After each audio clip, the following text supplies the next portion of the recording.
Alaikum assalam wa rahmatullahi wa barakatuh. My name is Hala Hershey, and inshallah this morning I'll be presenting Sister Aminah Assilmi. Sister Aminah Assilmi is a well-known speaker in the Muslim community. She has touched the hearts of many Muslims and non-Muslims, alike with the story of her reversion to Islam and with her powerful speech on women's and family issues. This morning, Sister Aminah will be giving a speech on the Muslim Ummah. This is a very important topic, and inshallah Sister Aminah can share her thoughts with us so that we can build up the strength of our Ummah and unite us as a true Muslim community should. I'd like to turn the floor over to Sister Aminah. Assalamu alaikum. MashaAllah. There's still some brothers who are refusing to smile. Remember, this is the Sunnah. Okay? You claim to follow the Sunnah. Let's do so. Smiling countenance. I'm going to make a request real quick. Those of you that are in the back are going to miss 90% of what's going on unless you'll come and be friendly up here. Yalla, come on. I feel so lonely. There's no one here. Come, sisters. This includes you. There's front rows here. Don't be afraid. I don't bite very often.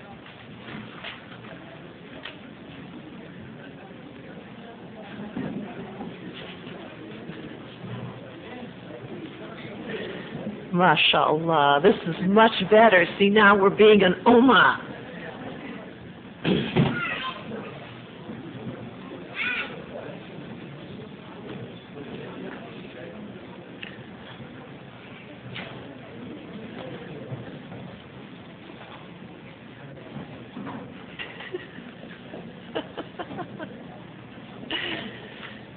Come on, let's make room. There we go.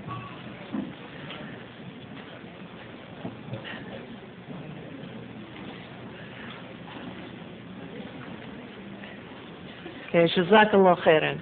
See, this is really indicative of a lot of problems that we have in that initially when we came in here, the Muslims were all spread out as far away from each other as they could possibly get. Only ones that were sitting next to each other were people who were sitting next to their friends. All right? Yet we're one ummah, except, well, I'm going to be over here, and I'll be with my friends over here, and we'll ignore the ones over here, and we'll ignore the ones over there. Okay? So now then, most of you anyway are much, much closer, and we're going to talk about one ummah to a point, but actually what I had already told everyone that I was going to talk about was, again, taqwa. It's, again, getting to know Allah, know who Allah is, and understand Allah. It's dawah. It's learning how to present Islam to people. It's learning how to make one ummah through recognizing your own connection with the Creator of the universe. Over the years, I've had many professions and had many opportunities to learn new ways of presenting things, and I'm not a great leader or a great scholar or a great much of anything. Except I think I'm a pretty good mother. I think I do tolerably well at that. But still I keep getting asked to come out and talk about Islam to different groups. Sometimes the groups are a little complicated because I know that they're hostile from the beginning, and trying to find a way to present Islam is delicate, because if you present Islam wrong to people, then you make enemies of them. And since I attempt to be, if you will, an ambassador of Islam when I'm going into these groups of people, trying to give a positive image of Islam, to implant in them a hunger and a desire to learn more about Islam, then my approach becomes very important, besides being very personalized for each group. I was asked to come and speak to the League of Women Voters, which is a very powerful women's organization.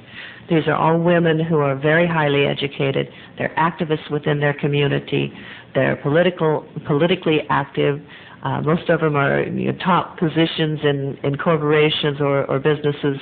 So these are women that you have to be able to approach on an intellectual and still a very highly spiritual way. And I kept asking Allah for guidance. How am I going to talk to these women? I was intimidated by them. Some of them had more education than I did. Most of them have about the same amount of education that I do. But still, they were in positions of power which I've never liked being in. So I'm asking Allah for guidance, and usually when I'm really trying to find a way to do something like this, I put myself in an environment where everything around me is created by Allah rather than created by man.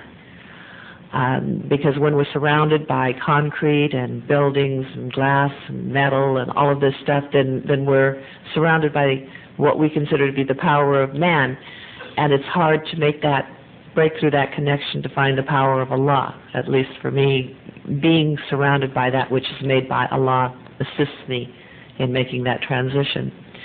So I have a favorite bike trail, and I look for the bike trails because they are accessible to wheels, and wheels are my way of getting around. And there's the Little Miami Bike Trail up in Ohio, so I went up there and was wheeling along the trail, making dua that Allah would guide my tongue and help me to find a way to approach these women, that they would be able then to assist us in some of the efforts that we were making, and that maybe, inshallah, some of their hearts would be moved to Islam. As I was wheeling along, deep in thought, deep in dua, okay, my wheelchair hit a rock. It hit this rock. Now, the interesting thing about when your wheelchair hits a rock, the wheelchair stops, the body within continues on, because we are already traveling at a high speed, and I don't have a safety belt on. So the wheelchair stopped, and I went forward, and I'm laying on the ground with my knees skinned up and my elbows skinned up, and my immediate reaction was, great, I'm asking for help and I hit a rock. I'm human, all right? I get upset. And then I thought, astaghfirullah, I'm asking Allah for help, for guidance, and Allah puts this rock here, and I would question the guidance that He's chosen for me. And so I realized that the truth of it was that Islam is like this rock. Most people, if they saw this rock, would not give it a second glance. Most people, if they are presented with Islam, will not give it a second glance. Most people, if they saw this rock, would not consider taking it home, examining it, learning anything about it. If it got in their way, they'd push it aside. Most people are not interested in examining Islam for what it contains within. If the Muslims get in the way, they'll push us aside. But Islam is very much like this rock, because the deeper you look into it, the more magnificence you will find, the more beauty, the more wonder, the complexities that will delight the mind and eye are all within Islam. So I had my opening. Looking within the rock, you discover that which you never imagined would be.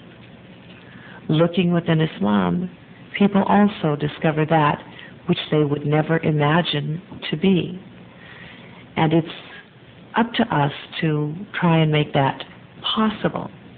But we have to make it possible within ourselves as well, because we do not always know what Islam has to offer.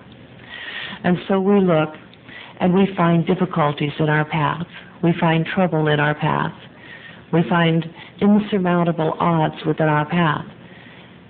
And we don't examine and see what it is that we can gain from that experience.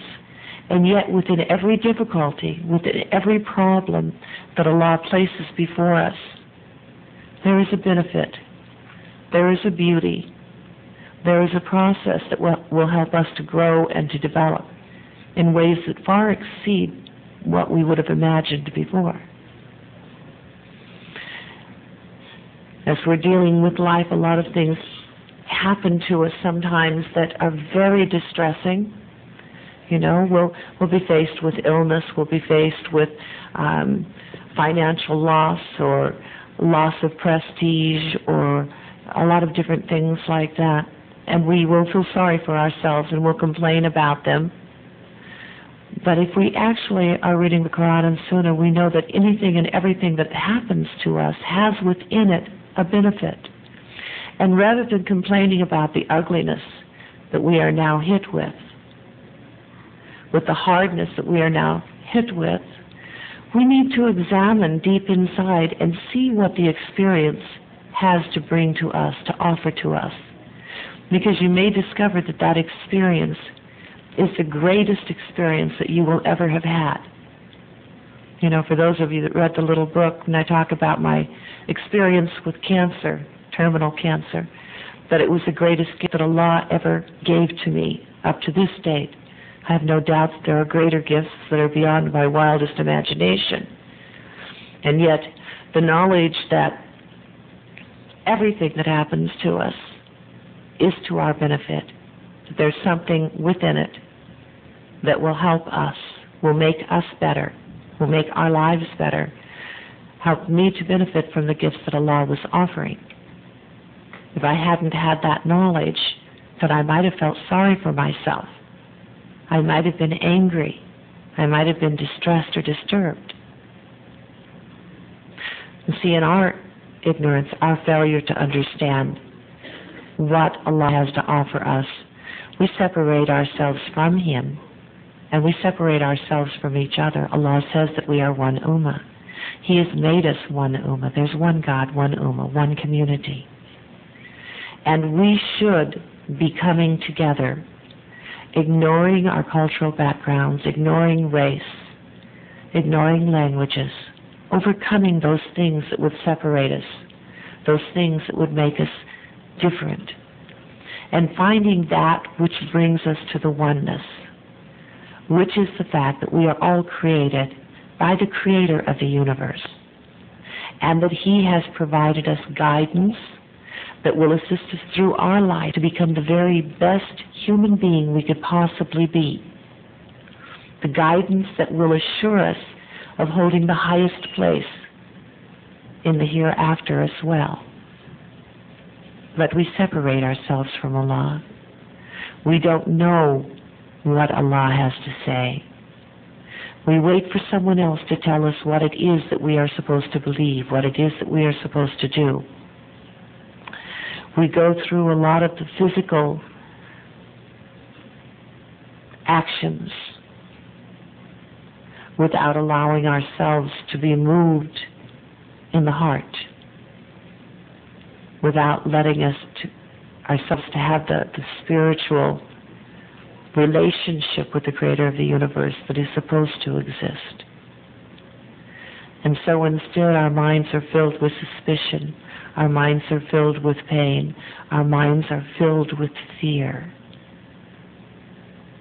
But we are one ummah. We have one God. His message is for all of humanity. His message has so much for us if we would but look at it.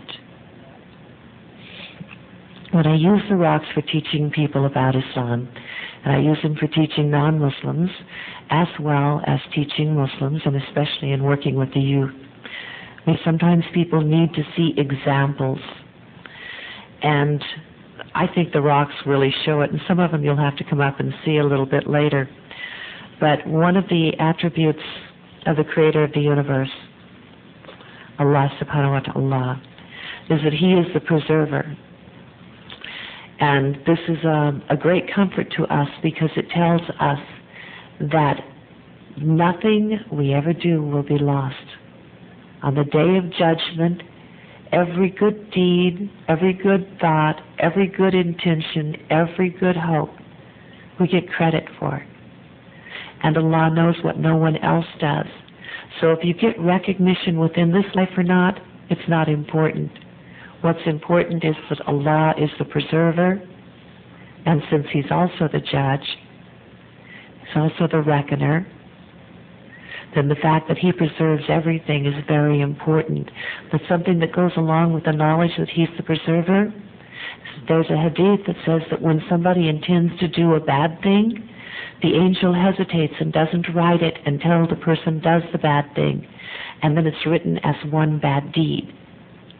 And yet if a person intends to do something that is good, the angel rushes to write it immediately. It's written as a good deed just by thinking that you would like to do it.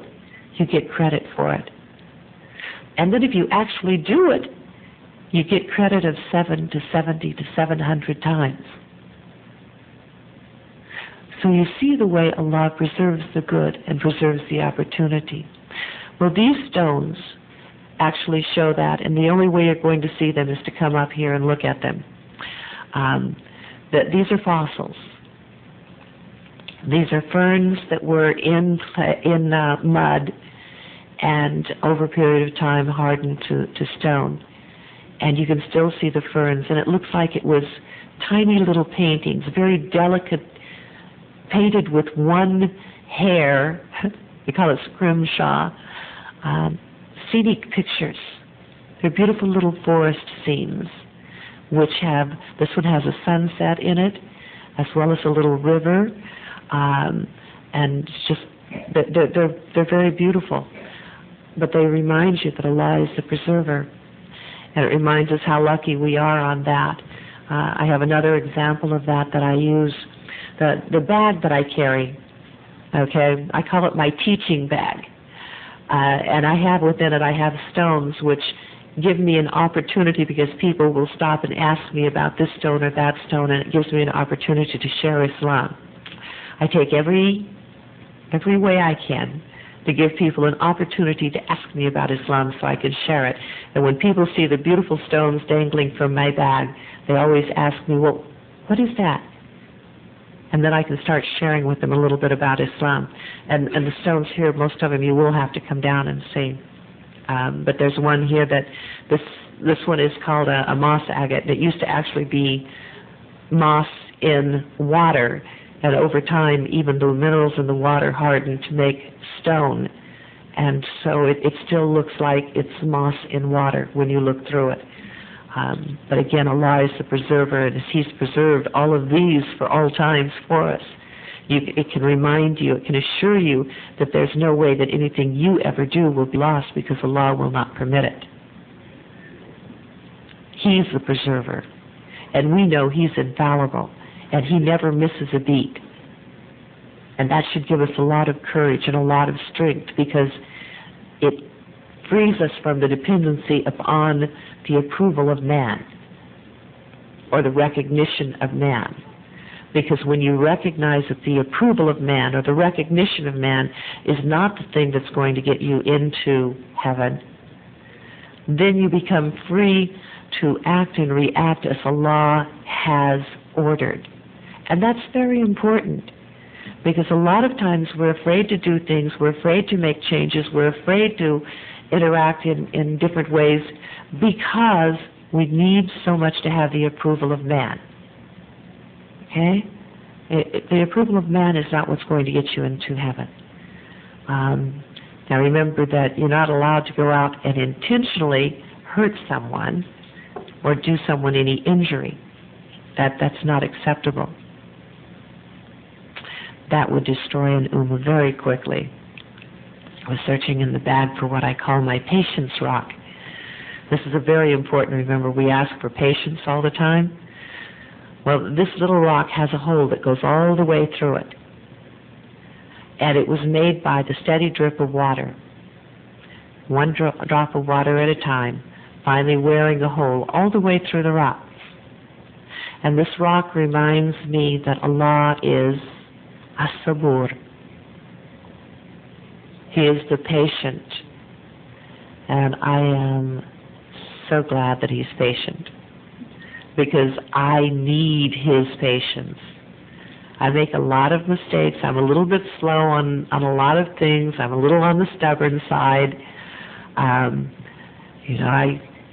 need Him to be patient with me. And knowing that He's patient and tolerant, it makes it possible for me to continue growing and to hold out hope for myself. But it also reminds me to be patient with everyone else.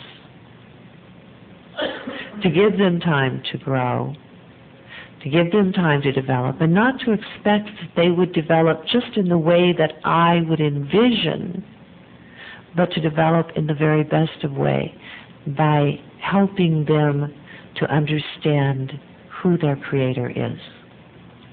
So this is my little patience rock. Why do I talk so much about the attributes of Allah? Because you need to know Allah. He is your Creator. It is His guidance that we are supposed to be following. You know, when we try to convince our children to be Muslim, there's only so much that you can do with threats of fear of punishment. But if we teach our children about Allah, if we teach ourselves about Allah, then the submission to Allah becomes second nature.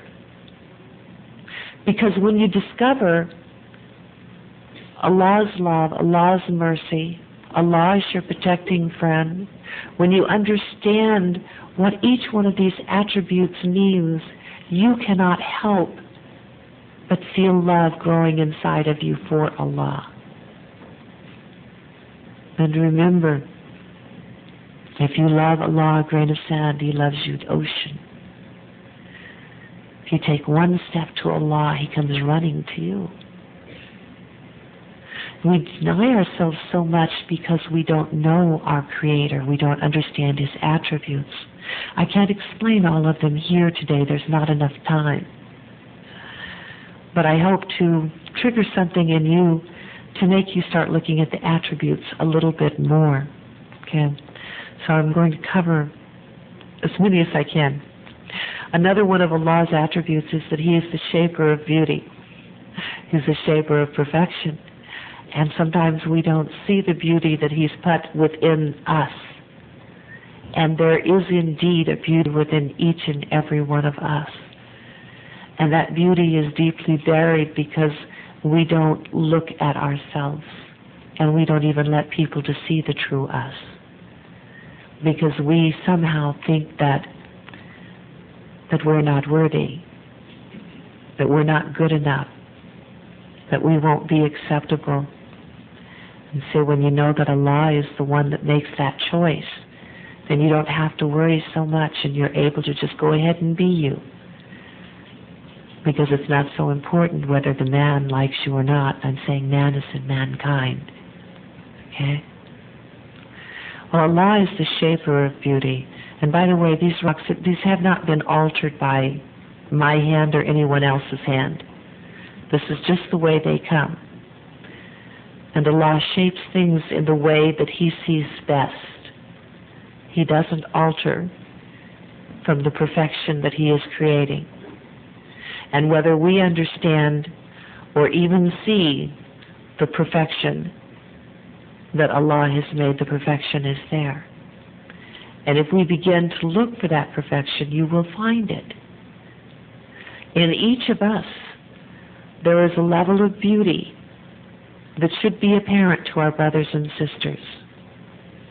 And that beauty again comes from the knowledge of Allah that teaches us how to be the best possible person. The shapes of the stones have another characteristic that's very important to me, and that is that the Quran speaks of the fact that even the stone submits to Allah, the stone bows to Allah. You all know that. You've heard it.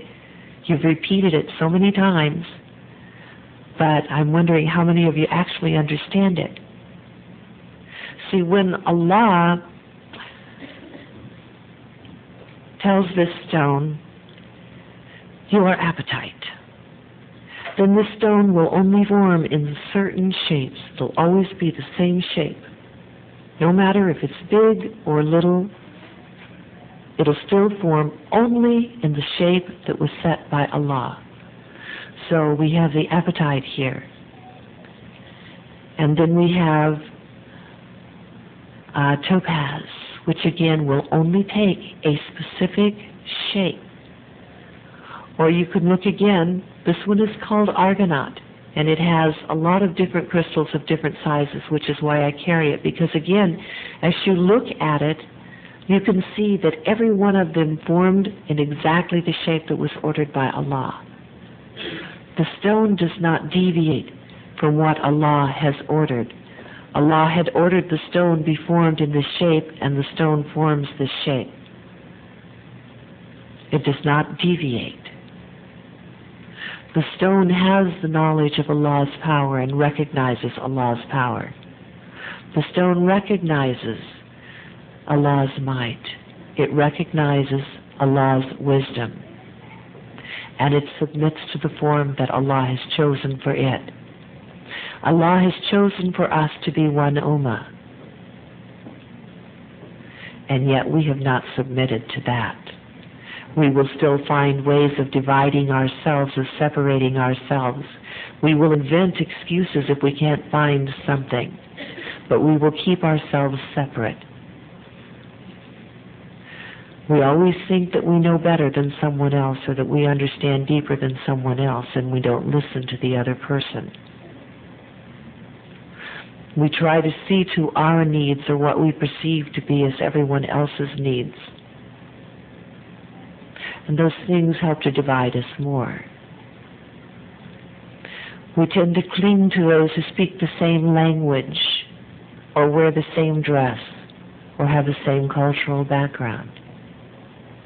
And again, they divide our ummah.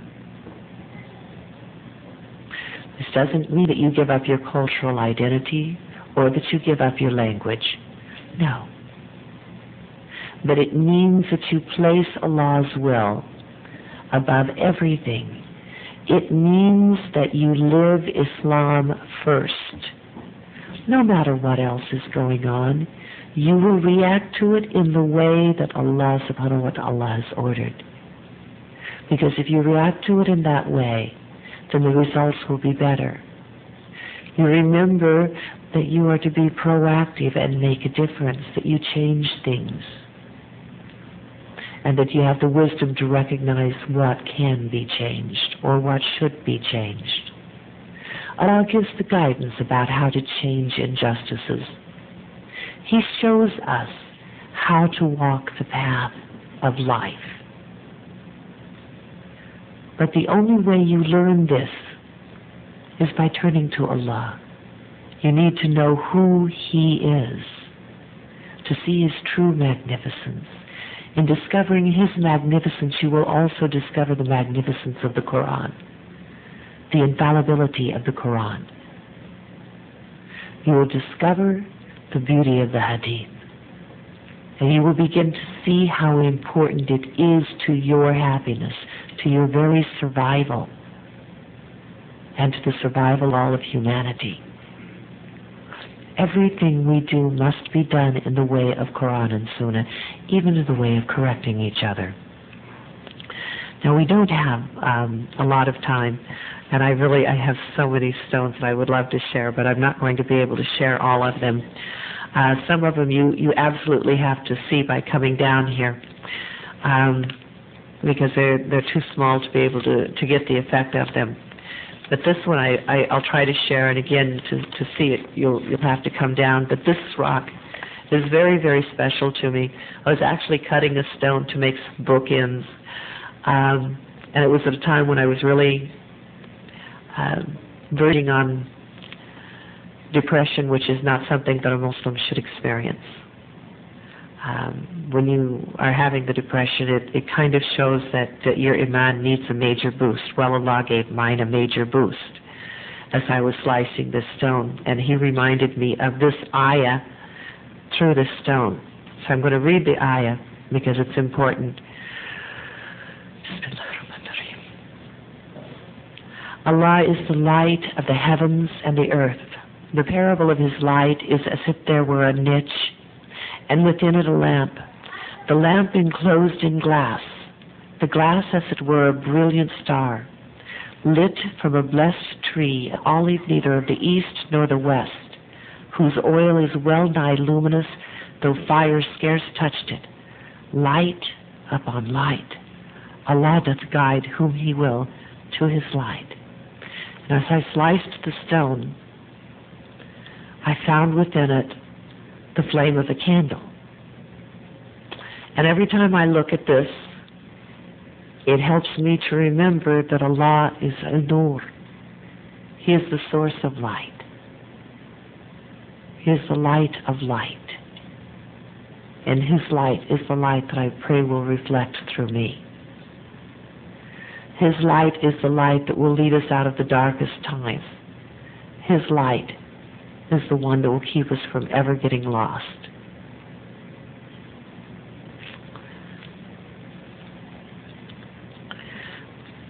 This other stone is actually, everyone who's seen it, it's their favorite stone. Okay? And this one speaks to the fact that Allah is all-seeing. He's all-knowing. You can't hide anything from Allah because Allah sees through everything. It talks about the illusions of life and how easily we are fooled by the illusions of life. And we'll see something and it will not appear to be good to us, and so we'll avoid it. And we'll see another thing and it'll look so attractive, so we go to it. And yet, with the guidance of Allah, we're able to distinguish between that is really good and that which is really not good for us. So we avoid a lot of the trials and tribulations that occur in our lives. And unfortunately, the only way you can see what's in this stone is going to be for you to come up and to hold it and to look up at the light and look through the stone and see what it has. It helps to remind that Allah is what breaks through the illusions of life, and that Allah is the one that knows what is contained within everything. Another little stone here which is really very special to me, and this one you can actually see somewhat, but again you see better if you are up here. This stone is called zincite. Now ordinarily zincite is a dull, gray-brown, ugly, it's not attractive at all. I've seen zincite. I've never had the inclination to have a piece of it in my home. This particular piece of zincite came from the smokestack of a smelting plant, you know, a plant where they melt certain kinds of stones to make metal.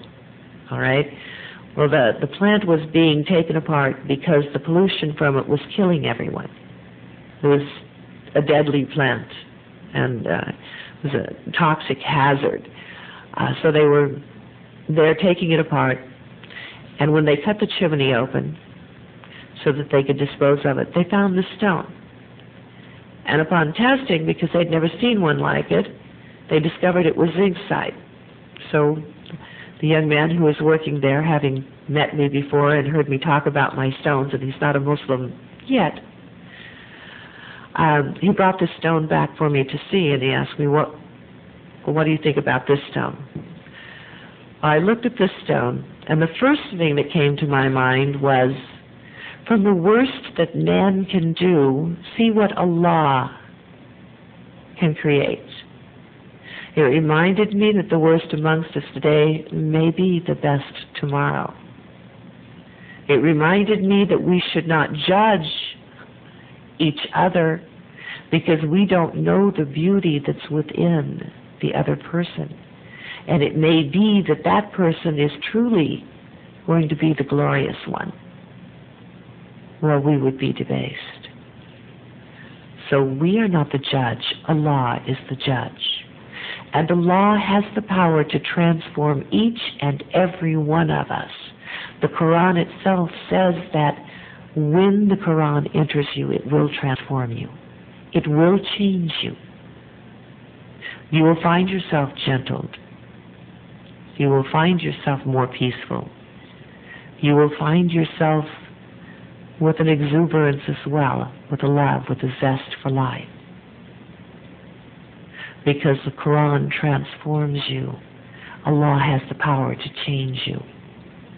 Allah shows us through the guidance of the Quran how we can change ourselves to bring ourselves more in line with the way that He is designed. He teaches us how to be the best of parents. He teaches us how to be the best of friends. He teaches us about brotherhood.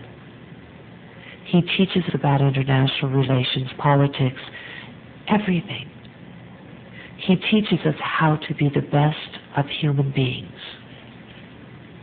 with His guidance, we can achieve the highest level of development and achieve the highest of achievements, which would be to be in heaven. Allah subhanahu wa ta'ala is Al-Wadud. He is the loving. He is the definition of love. All of the love that every human being could ever have desired, wanted, or dreamed of is there for the taking. If you learn about Allah, you cannot help but love Allah. And when one loves, one wishes to please the one that they love. And that is why when we teach our children the love of Allah, we teach them about Allah's love, you will find your children very eager to do that which Allah has ordered. You'll find that the salat becomes easy for the children and the fasting, and it becomes easier for you. When we talk about taqwa, we unfortunately usually stop at the lowest of definition, which is fear of Allah. And we don't take it to the higher level, which is the fear of the loss of Allah's favors. And Allah asks, and which of my favors will you deny? He asks it over and over throughout the Quran, which of my favors will you deny? We deny Allah's favors because we do not read the Quran. We do not activate the Quran in our lives, in our interactions. We do not allow the Quran to transform us. We do not allow the Quran to transform humanity. We deny ourselves the access to the knowledge of Allah because we deny ourselves the access to the Quran.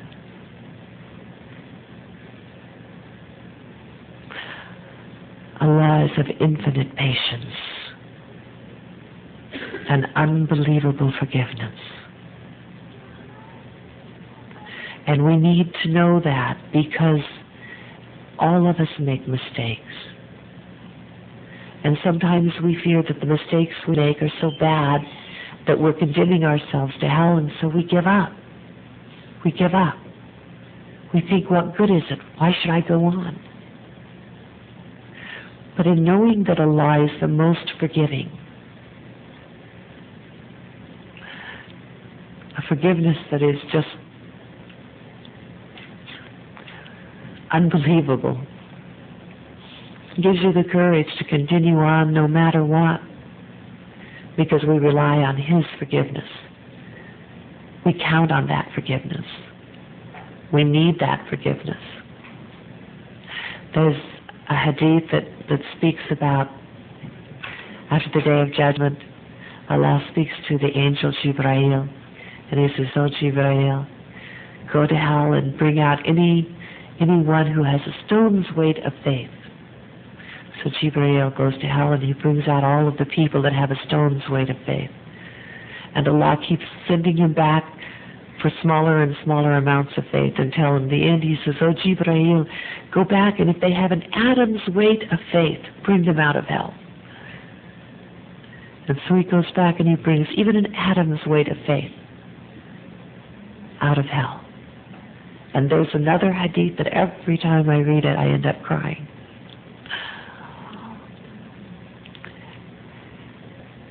And this hadith says that a day will come when hell will be like a barren cornfield due to the mercy of Allah. Such mercy. Such mercy. But then He also reminds us that we must be merciful to each other. If we would have His mercy, then we should be merciful to mankind.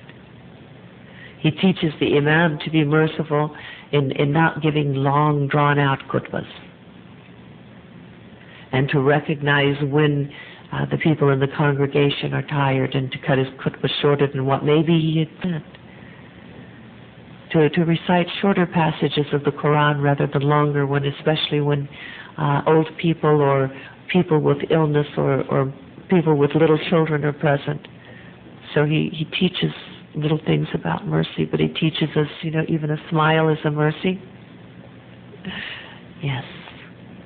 And if we would want Allah's mercy, then we would be merciful also. All of these things that we learn from the attributes of Allah are the things that improve us and will also tie us together as an ummah. Allah has declared that He created us as one ummah. It is my hope that we will begin to form that ummah again. The only thing that has us separated at this time, seriously, set aside all the excuses, throw every excuse you have in the trash. The only thing that separates us is that we have separated ourselves from the Creator of the universe. When Allah said He had perfected our path for us, He's perfected our religion for us, He has given us the very best way of knowing Him and improving ourselves. If we follow what is in the Quran, we cannot fail.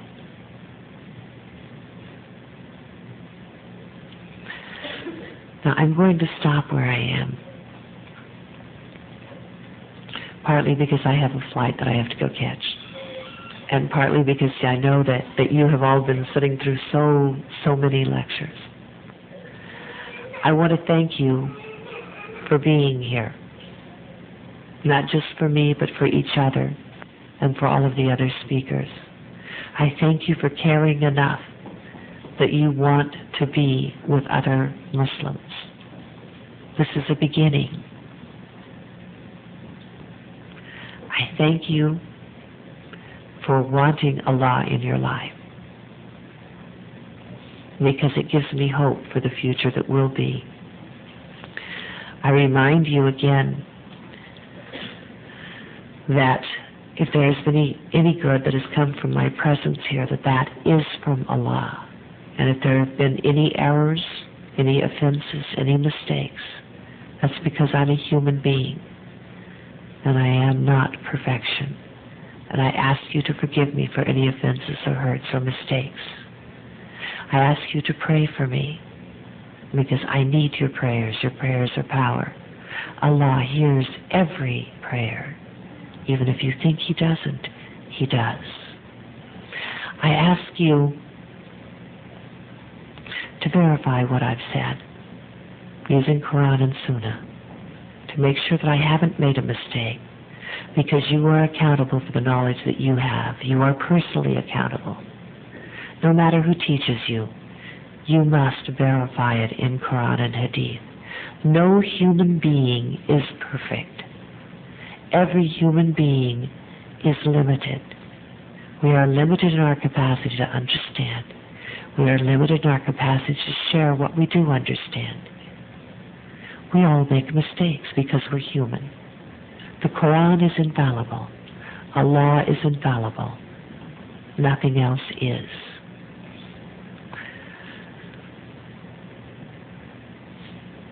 Inshallah, please keep me in your prayers as we leave from here. And again, thank you. Assalamu alaikum.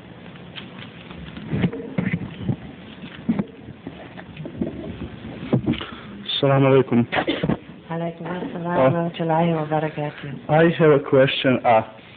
Your, as you call, patient work has helped me something to understand, not just about patients, as in my opinion, as I could saw in your rock, if you had taken any rock and throw the buckets of water on it, you would make nothing out of it. It wouldn't stay the same. But as Allah subhanahu wa ta'ala showed us in that same example, if drop by drop, you do make something. So it helps me understand if many of us, once we do dawah, we do it twice or three times and we lose patience, but you cannot change the person's mind telling him just once or twice. So if you take a couple of times to visit the same person, you would make an impression on him, just that Allah Azza wa made a difference on the track. So do you have the same thing? Yes. I see it in very much the same way, that patience and perseverance is necessary for success in any aspect of our life, actually. In any aspect, whether it's your education, or whether it's in teaching, or whether it's in making changes in things. And sometimes it is the small actions, the small continuous actions. Remember, even when we're taught to pray, okay? We're taught to pray first heart. And when that is good with us, when we're comfortable with that, then we add more. But we're told not to overweight ourselves with more than we can do, because it's the consistency and the action that's important.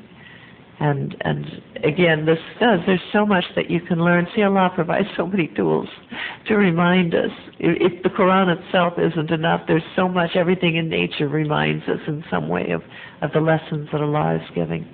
And yes, in doing dawah, slow is better. You don't go out and expect to change people's mind. You know, if I give a talk, I don't expect anyone in the audience to come and take shahada.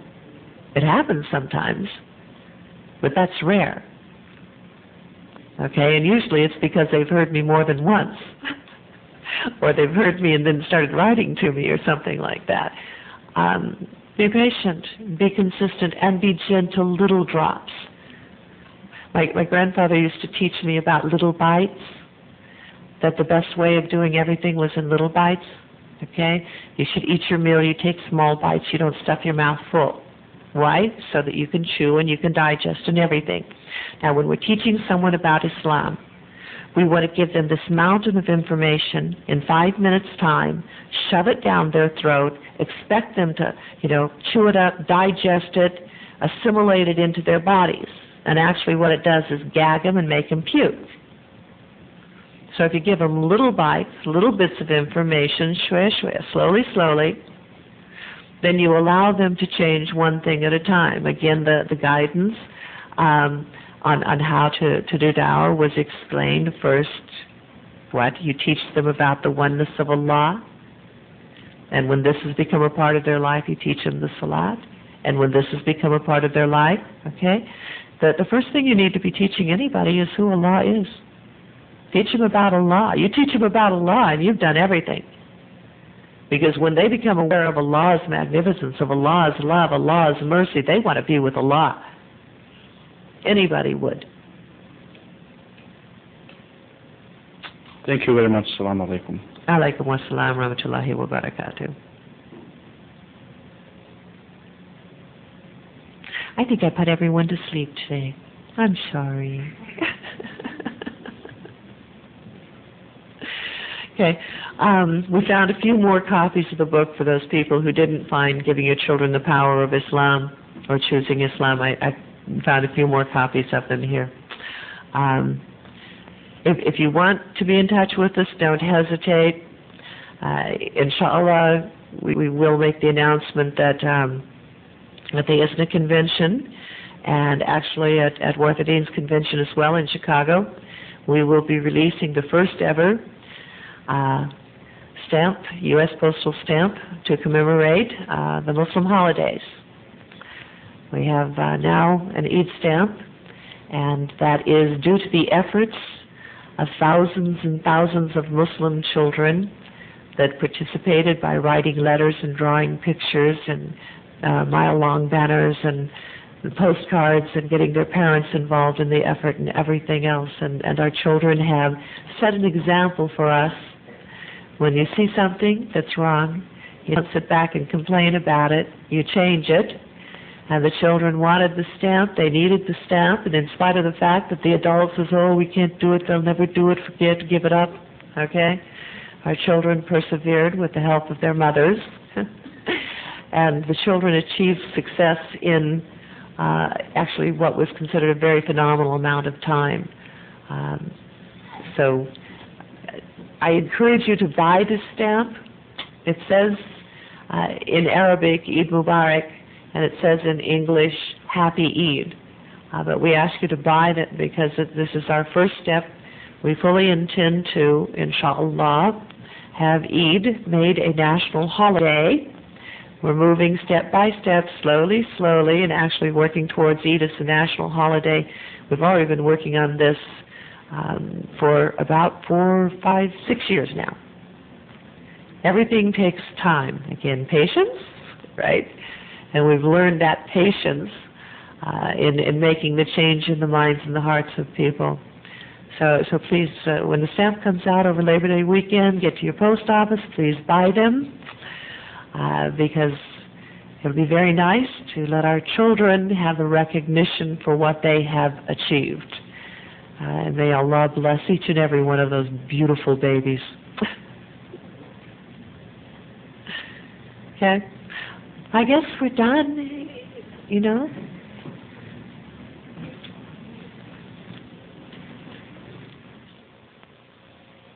We don't have time to be falling into petty disputes between individuals. And you don't really believe until you love each other. Don't waste your lives away. All of it. I'm talking to myself. Don't be insignificant people. Be great people.